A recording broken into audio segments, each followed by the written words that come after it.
शासन का एक सबसे जरूरी काम होता है अपनी जमीन का प्रबंधन करना, और राजस्थान में भी ये एक बहुत ही महत्वपूर्ण काम है। ये एक ऐसी व्यवस्था है जो ये पक्का करती है कि राज्य के सबसे कीमती संसाधन का सही तरीके से हिसाब किताब रखा जाए और उससे जुड़े किसी भी तरह के विवादों को सुलझाया जाए। तो सवाल ये है कि आखिर ये सब होता कैसे है? एक इतना बड़ा राज्य अपनी जमीन, जो कि एक बहुत ही सीमित संसाधन है, उसका मैनेजमेंट करता कैसे है?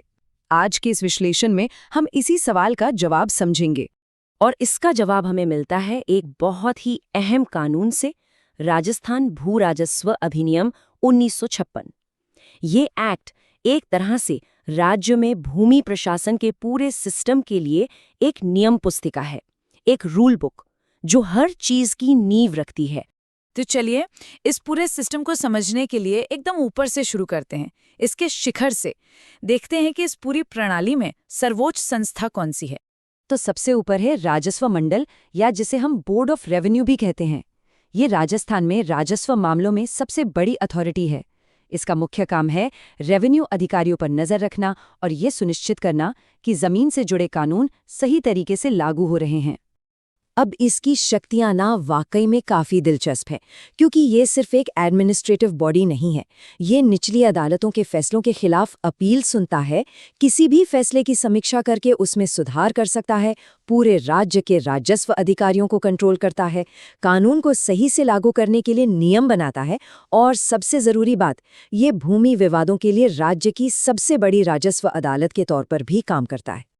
तो ये तो हो गई इसकी प्रशासनिक और सुपरवाइजरी पावर्स की बात, लेकिन इस सिस्टम का एक और बहुत बड़ा पहलू है, और वो है न्याय। तो चलिए न्याय की इस सीढ़ी पर एक नज़र डालते हैं। ये पूरी प्रणाली जो है ना, एक सीढ़ी की तरह काम करती है ताकि न्याय लोगों के करीब हो। देखिए, सबसे ऊपर तो राजस्व मंडल है ही, उसके ठीक नीचे आते हैं राजस्व अपीलीय प्राधिकरण, जिनका मेन काम है निचले अधिकारियों जैसे कलेक्टर के फैसलों के खिलाफ अपील सुनना। फिर आते हैं कलेक्टर, उसके बाद एसडीओ, और सबसे निचले यानी जमीनी स्तर पर तहसीलदार। ये ढांचा ये पक्का करता है कि लोग पहले स्थानीय स्तर पर अपनी समस्या का हल ढूंढें, और अगर वो फैसले से खुश नहीं है तो ऊपर अपील करने का एक बिल्कुल साफ रास्ता मौजूद हो। तो आखिर ये खास अदालतें किस तरह के मामले देखती हैं?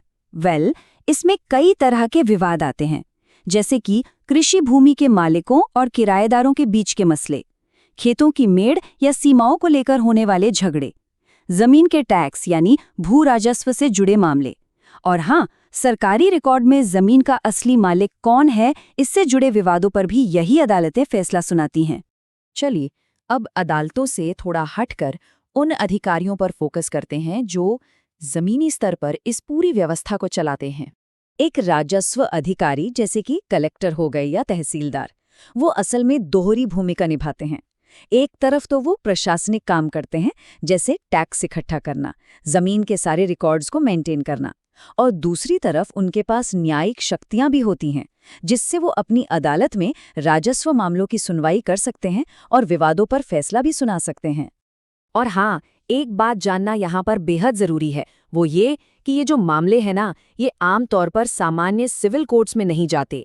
इस कानून ने एक विशेष न्यायिक प्रणाली बनाई है जो सिर्फ और सिर्फ जमीन से जुड़े इन खास मामलों को ही देखती है, और यही वजह है कि ये व्यवस्था हमारी रेगुलर अदालती प्रणाली से अलग काम करती है।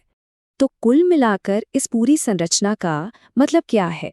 इसका असली मकसद क्या है? ये जो कोर्ट है, ये पूरी बात को बहुत अच्छे से समझाता है। मतलब इस ढांचे के दो मुख्य लक्ष्य हैं। पहला, जमीन से मिलने वाले रेवेन्यू का कुशल प्रबंधन करना, और दूसरा, जमीन से जुड़े विवादों का निष्पक्ष तरीके से समाधान करना। तो आखिर में एक सवाल के साथ इस चर्चा को खत्म करते हैं। जरा सोचिए कि अगर जमीन के मालिकाना हक और उससे जुड़े झगड़ों को निपटाने के लिए इतनी साफ सुथरी और व्यवस्थित प्रणाली होती ही नहीं, तो हमारे समाज और समुदायों का आखिर हाल क्या होता?